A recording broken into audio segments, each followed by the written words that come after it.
Bienvenue dans cet atelier. Pendant les 20 prochaines minutes, je vais t'expliquer ce qui se passe clairement dans ton cerveau quand tu te bloques face à une décision importante et comment commencer à désamorcer ce mécanisme. Alors, c'est pas de la magie ni des tours de passe-passe. C'est un mécanisme clairement expliqué. Donc, installe-toi confortablement parce qu'on commence. La plupart des femmes qui arrivent à la quarantaine et qui sentent que quelque chose devrait changer dans leur vie professionnelle, généralement ne changent rien. Et ce n'est pas par manque de courage ni parce qu'elles ne sont pas capables. C'est parce qu'elles attendent quelque chose qui n'arrive jamais. Elles attendent d'être sûres, d'avoir la bonne idée, le bon plan, le bon moment, d'être à 100% et surtout de ne plus avoir peur. Elles se disent, le jour où je saurai exactement quoi faire, là, je me lancerai. Mais ce jour-là, il ne vient pas. Alors les mois passent, puis les années, et la sensation de s'éteindre, elle, continue d'avancer.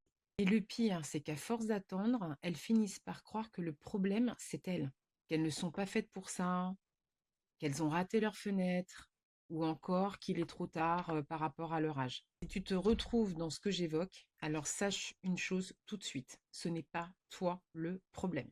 Ce qu'on t'a appris à croire sur la façon dont se prennent les décisions.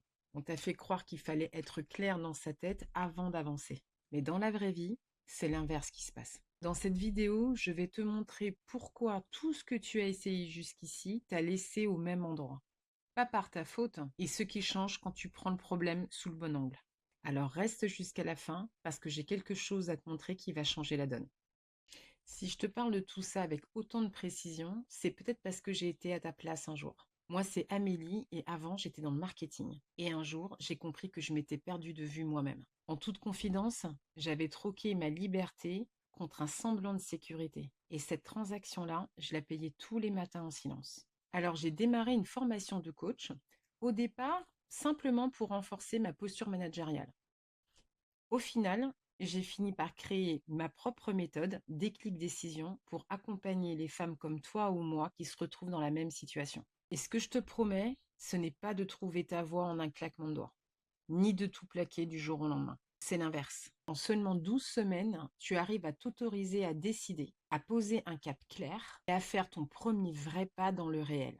Et tout ça par étapes que tu choisis sans jamais mettre ta sécurité et celle de ta famille en danger. Mais je préfère être claire tout de suite concernant les personnes à qui je m'adresse. Si tu cherches une méthode pour tout plaquer du jour au lendemain sur un coup de tête, tu n'es pas au bon endroit. Si tu veux qu'on décide à ta place, ça ne sera pas ici non plus. Par contre, si tu es lucide et prête à explorer à ton rythme et que tu as besoin d'être accompagnée pour avancer sans te mettre en danger, alors c'est exactement pour toi que j'ai créé cet accompagnement.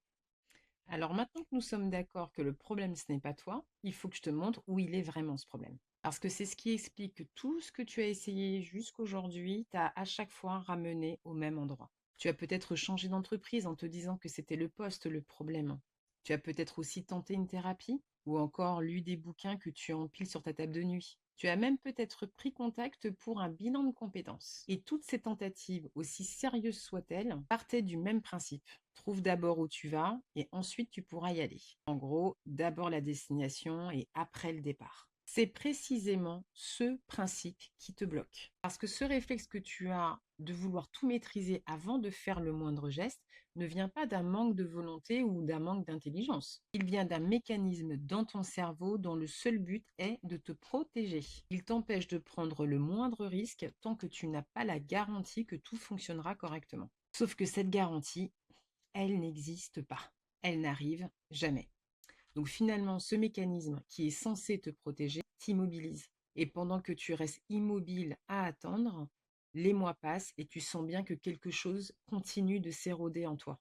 Alors voir ce mécanisme, c'est déjà commencer à le désamorcer. Et une fois qu'il est désamorcé, on peut commencer à faire ce que tu ne t'es jamais autorisé à faire, avancer sans avoir la carte complète. Parce que la clarté dans la vraie vie, ça marche à l'envers. C'est le mouvement. Le mouvement précède la clarté. Ce n'est pas la décision qui te met en route. C'est le fait de te mettre en route par petits pas que tu choisis toi-même qui fait apparaître la décision. Tu ne te décides pas pour commencer. Tu commences et la décision se révèle au bout du chemin. Pense à un trajet en voiture vers une ville que tu ne connais pas. On est d'accord que tu n'as pas besoin de voir toute la route de ton salon pour démarrer ta voiture. Tu poses un cap, Tu t'engages et tu ajustes à chaque virage. C'est exactement pareil pour ta vie. Sauf qu'on t'a appris à rester garé dans l'allée tant que tu n'avais pas le trajet entier sous les yeux. En fait, quand tu inverses cette logique, tout se débloque. Cette façon d'avancer, décider en marchant sans te mettre en danger, repose sur trois piliers bien précis qui se font dans l'ordre. Et je vais te les montrer un par un. Et on va commencer par celui que presque toutes les femmes que j'accompagne sous-estiment complètement au départ. Quand une femme démarre avec moi, elle a presque toujours la même idée en tête. Si elle est bloquée, c'est parce qu'elle ne sait pas encore quel nouveau métier ou quel changement concrètement opérer dans sa vie. Alors elle attaque par là. Test de personnalité, fiche métier, l'entourage que l'on questionne. Et plus elle cherche, plus c'est flou. Plus c'est flou, plus elle se décourage. C'est exactement ça le piège au départ. Celui qui fait sous-estimer le premier pilier. La première chose à faire, ce n'est pas de chercher où tu vas, c'est de regarder précisément ce qui est en train de te quitter, ce qui ne fait plus sens. Et c'est ce qu'on appelle voir. Voir, ça veut dire mettre des mots précis sur ce qui est encore flou en toi. Par exemple, tu sens que ton métier sonne creux. Mais pourquoi exactement? Ou tu sens que ton secteur d'activité ne te convient plus. Mais sous quel aspect? Et tant que tu ne peux pas répondre, tu n'as rien sur quoi t'appuyer pour décider la suite. Et le flou rend immobile. Ce premier pilier donc te permet de décoder le mécanisme qui te bloque. Pas en général, hein, mais tes propres biais à toi. Ton perfectionnisme, ton je n'ai pas le droit, ta peur d'être ingrate envers ce que tu as déjà construit. Ce ne sont pas des défauts, hein. Ce sont des schémas que tu as appris à faire tourner pendant 25 ans.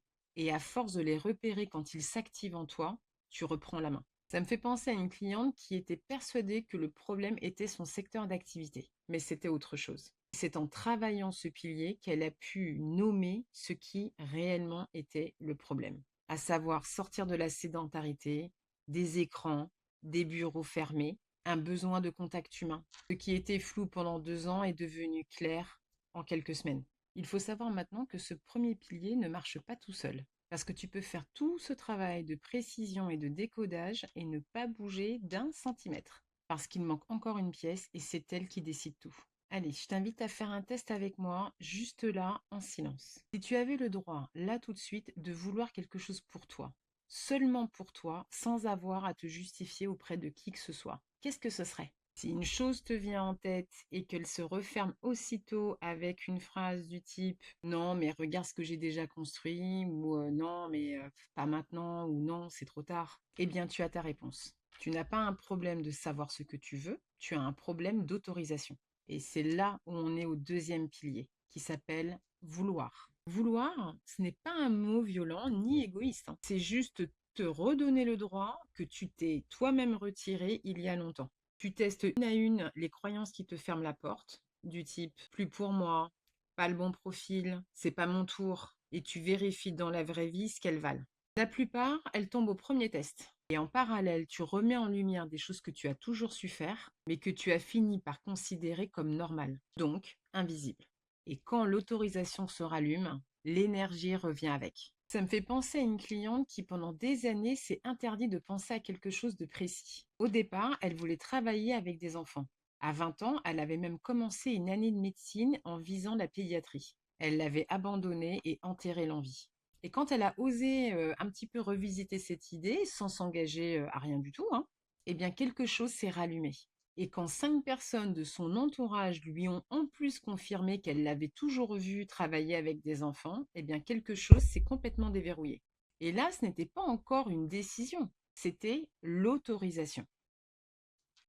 Et c'est là qu'on arrive au piège ultime, celui dans lequel des femmes très lucides qui ont fait tout le travail de précision et qui se sont autorisées à vouloir tombent encore. Tu vois ce qui te pèse, tu sens ce qui pourrait se rallumer, tu sais même nommer ce que tu voudrais, mais ça reste encore dans ta tête.